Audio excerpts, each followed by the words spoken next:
This is Karen with newclevelandradio.net, and it's time for the Intentionality Gurus, Candace Pollock. And we are continuing on a path, and today we're going to be talking about neurotransmitters, your moods, and your behaviors. And before we came online, um, I was mentioning to Candace that I felt really good when I got up this morning, and I read something and wow, it changed my mood like that. And I've been fighting with myself for the last maybe half hour to get back into the previous mood. So maybe you can give me some guidance, Candace. Yeah, so the whole idea is we're just a big bag of chemicals. I mean, in an oversimplistic way of phrasing things. So we're receiving signals from, various organs. If there was pain in a muscle or something, it's sending a pain signal, and then we have a thought about that, and then that triggers a signal. And each time we're releasing chemicals. Okay. And this is how one little set of nerve endings communicates with the others. And, for those that are scientists in this area, forgive me for my oversimplification of things, but it's the easiest way. I could get into synapses and neurotransmitters and all those things. So, but I'm not going to do that. But in essence, we're either, we're receiving signals, we're triggering them from the outside. It may be a pain sensation, it may be a feel-good sensation. We're triggering them inside that may trigger our behavior. And we've talked about a lot of these things before. And now we're just going to go down another little layer and talk about the actual chemicals that are involved. And we probably have more, not control, but more influence over them than we realized. So your experience this morning is perfect. For whatever reason, you woke up in a good mood and you were doing fine. Then something happened. It's like being on the highway and then suddenly hitting a dirt road patch, or it's maybe a bumpy area where there were, potholes or something like that. And then there are ways that you can regain your, um, equanimity, your evenness. So when what was the body sensation that you felt, or sensations that you felt when you noticed shifting from the mood you would prefer to the one that you would not prefer? Well, the first thing I just felt very anxious, my hands. So I have autoimmune situation, and all of a sudden my hands started itching, and that's where it comes up. Um, and then I started scratching, which I shouldn't do. And from that point on, I felt like I wasn't breathing normally. In fact, I turned on the monitor and the camera so I could look at myself because I felt like I was hyperventilating. I wasn't. But that's those sensations were going through my mind, and it was like, how do I calm down? You know, this really has me upset. And I knew that trying to hit it head on, I wasn't going to. It was like I had to just have to somehow let it roll off me. And just didn't want to. Yeah, so again, all you had was the title and a little explanation that I provided. You had no way of knowing what I was talking about, but this is just such a perfect example of how, yes, we can go through it in a methodical, analytical way, thinking and going through those things. But I think understanding how these chemicals are triggering certain body reactions, body phenomena, so that they alone can start to increase our angst. So what you experienced in very simple terms, and again, this is going to be, on a very maybe grade 4 and below, not to denigrate, listeners or you. It's just that I think it's easier to get the big picture before you start to put all the little minute details on it, Right. the bone structure, so to speak. So you had something that disrupted your good mood and put you in an anxious mood. Right. And you can identify where it shows up in your body because it will tend to show up there in my personal experience. I call it like our personal Geiger counter, so that for me, when I start to feel like that little clenching of my neck and my jaw and my hands, if they start to like close up, then I know, okay, something's going on here before it's actually in my conscious thinking.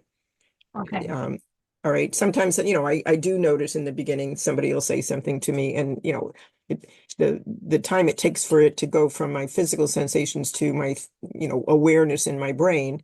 Oh, gee, that happened. I don't like that. I feel threatened by it. So, that's number one. And it's the noticing we always talk about. Just notice. All right. And but if you know which areas tend to be the ones that you pick up on the soonest, that gives you a little leg up on it, no, so to speak. So there are a couple of things. So anything having to do with anxiety and imbalances, depression or irritability, that means there's probably um, what they call a dysregulation. And maybe your serotonin is low or your GABA is low. And I'm going to really totally destroy it, but it's gamma aminobutyric butyric acid. So these are the chemicals. You don't need to know their names, but they are calming neurotransmitters. Okay. And the way you can invoke those is that you can, so if it's just like a slightly bad mood, it might be spending time in the sunshine because you're getting, the vitamin D and you're getting some of that stimulation of those, of the serotonin. Practicing gratitude, like what are you grateful for? And we've talked about that again, and just something that you enjoy doing. So I like puttering in the garden. And I particularly like more recently puttering in the garden, listening to a fiction audiobook. And I can work, for hours on a project and so on when I have that going on, something that doesn't require technical expertise. And with the GABA, the GABA, that's the shorthand for that long phrase, it helps reduce stress and anxiety by preventing overexcitement of the brain. So the brain is kind of calmed, kind of soothed, and it still receives the same signals. It just doesn't react to them as abruptly. And low levels of GABA can allow you to be vulnerable to stress and restlessness and even trouble sleeping.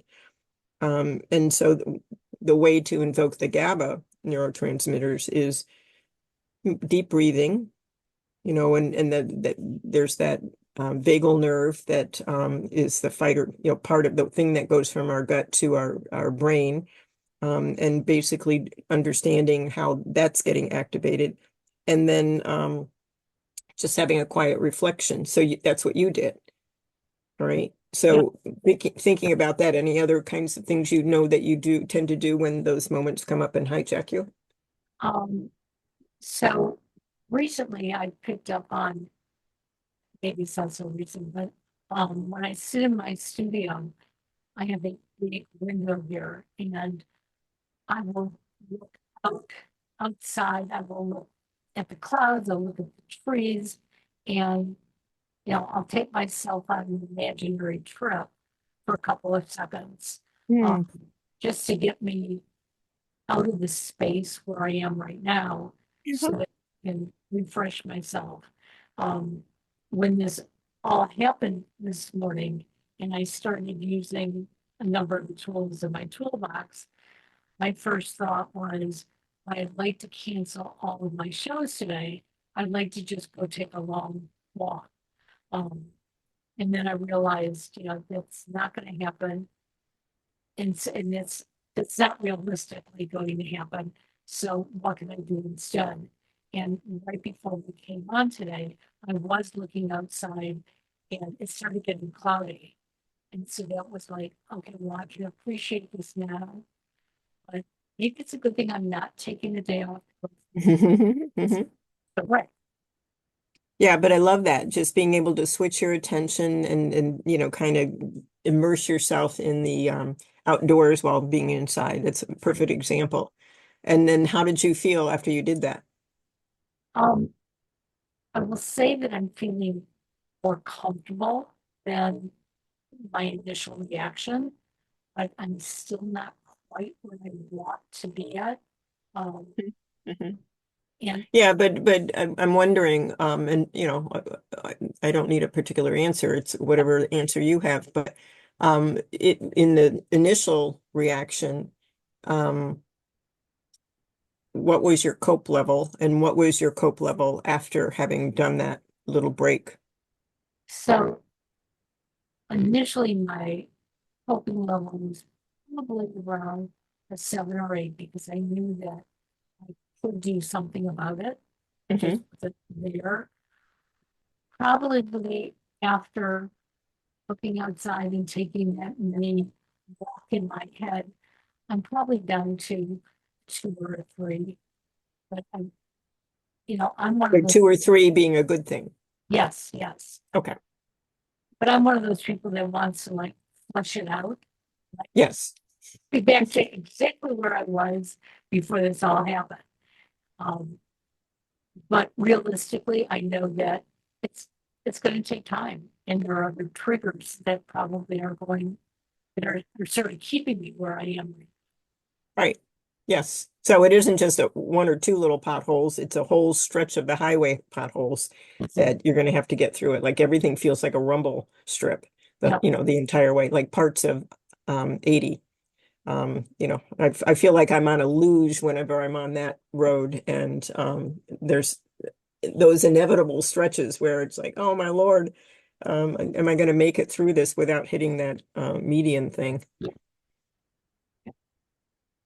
I mean, it's not So, so having that ability, what opens up for you?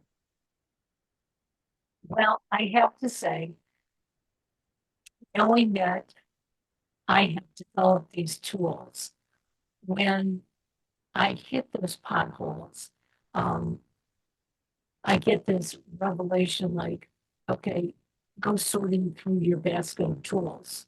Um, so I don't think I ever feel like I'm totally captivated by it. There's a way out.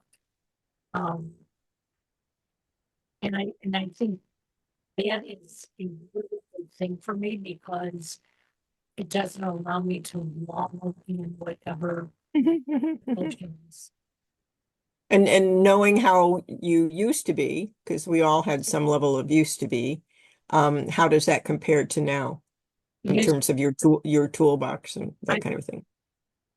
so I would look at the toolbox and say, nothing in there is going to work. And I basically would pick it up and throw it on the ground and stamp my feet because, hey, this is where I am. This is where I guess I have to be.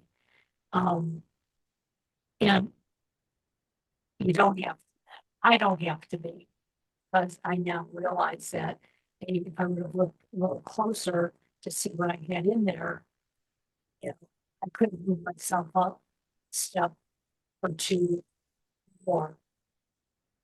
Yeah, I mean, I have to say, I've mentioned it before, but when I had that episode where the pipe burst in my upstairs bedroom, I have radiators in my old house, and raccoons had gotten into the um, furnace room. They knocked out the furnace, so the temperature, that there was no heat, but I was asleep. I didn't notice. And of course, the temperature went down to like 23 degrees. This is a couple of years ago, and 3 years ago, actually. And I walked downstairs. At first, I heard a crackling noise. I went downstairs and I thought it might be a fire or something. So I was, anxious about that. And I get to the dining room area and I see I have no ceiling. It's on my dining room table and on the floor, and there's ankle deep water. And I had been wanting to take down the chandelier that had been in my mom's house that I was going to send out to my sister in California because she wanted it, and that was fine. And the first thought that came to mind wasn't, oh my God, that wasn't any of it. It was, oh, I guess I don't have to call the electrician to take down my chandelier. So I knew I had arrived with having equanimity in the face of things. It doesn't mean I don't have my own moments, but it's a higher threshold of getting, knocked over or knocked out of my lane. But it's such a good feeling to know about that toolbox. And later I cried because the cleanup crew didn't come. And I think they were having a lot of things, and I must have been, even though it was like 3 or 4 in the morning, I was probably last on their list. So, so knowing these things, so let me just tick through some of the neurotransmitter things. So, the one that I think is so cool to really pay attention to is dopamine. All right, so that's the reward chemical, as is oxytocin. And it basically is tied to pleasure, reward-seeking behavior, and motivation. When it's low, we can have feelings of being kind of lethargic, kind of lack of drive. I went through a period a couple of weeks ago, and I think it was a carryover from my vaccine reaction. I don't normally get reactions. That's why it really caught me off guard. Or, I did have COVID in June, so it might have been, a little bound on that. But I just, the idea of even picking up a pen was beyond my sense of what, the energy that I might have had for it. But with dopamine, if it's low and you don't have, a lot of drive or motivation, then you can look for small things that you can celebrate, and it'll start triggering the good, the dopamine, and raising that level. And like you said, looking out the window and being grateful, even though it looked like the clouds are coming in, being grateful for the time that you had, that would be a perfect example of it. And when we're setting goals, to make sure that they're really small goals, a la BJ Fogg's tiny habits, because the more we can accomplish in the tiny steps, the more we're going to be getting the dopamine hit, the more we're training the brain to be looking for those opportunities to get that hit, kind of like little dopamine addicts. And serotonin is a mood regulator, and it stabilizes our moods. And basically, it's crucial for our emotional well-being. And it helps moderate anxiety, and it increases the likelihood of happiness, a sense of good feelings. And when it's out of balance, this is where we have anxiety and depression and irritability. And I'm sure you've known people that just always seem to be irritable about something. They always look for the black cloud, never see the silver lining. Well, they're probably stuck in that loop. And so ways you can boost your serotonin, again, spending time in the sun, as I said, practicing gratitude and engaging activities that give you joy, like me puttering in the garden. And then the last one here, GABA, has a calming effect. So they call it the calming neurotransmitter. And so it reduces stress and anxiety by preventing the overexcitement, as I said, of the brain. And if you have low levels, you might notice it because you're restless or you have trouble sleeping. So ways to bring that in is the deep breathing exercises and so on, and the quiet reflection, like you might have done when you were looking out the window. So just in general, what are some of the things that in your toolbox that besides looking out the window and doing those things, any other physical things that you do? Well, obviously, riding the stationary bike tremendously helps me. Um, I'm feeling a physical change, and feeling um, an emotional change as well. I don't, so according to my doctors, I should be riding the bike for weight loss. I ride the bike to reduce stress, anxiety, to take me on a 30-minute trip. Hmm. So that's one thing. Um, I used to do a lot more walking, um, but since my fall a year ago, I'm just tentative about going out and walking very far on my own. And Hmm. so um, I want to try to find a way to get back into that, but that usually helps me. And, for those of you who are listening, it doesn't necessarily mean that when we're doing that exercise or whatever it is, that sometimes we are also multitasking. At least I am. Because I know when I go out for my walks, sometimes that's the time for me to call a client and have that a 5 or 10 minute conversation that I need to have. But because I'm out doing something that is good for me, it's a much easier conversation to have.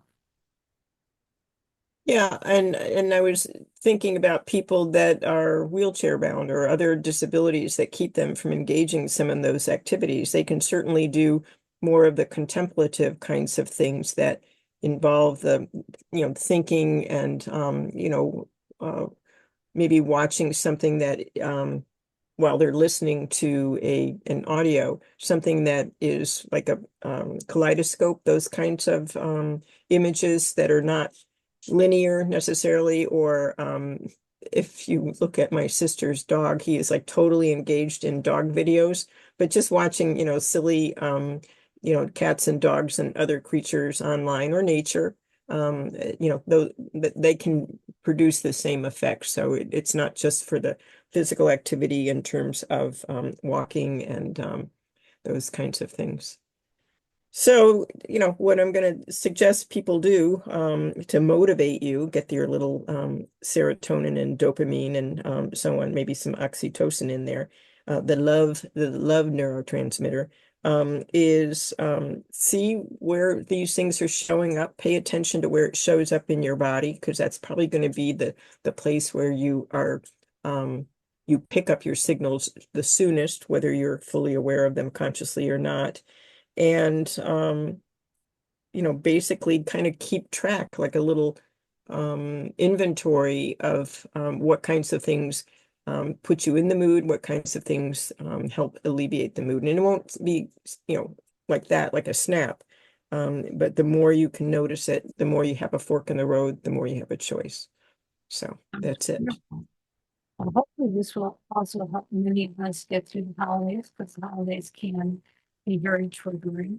Um, so if we can get our toolbox together, um, hopefully that'll make for a calmer holiday season. And we'll be chill. All right. All right, we'll be chill. All right. Well, you Yeah, have a take good care. day, and we will talk again in a couple of weeks. Have Sounds good. a, bye. Thank you. Bye-bye.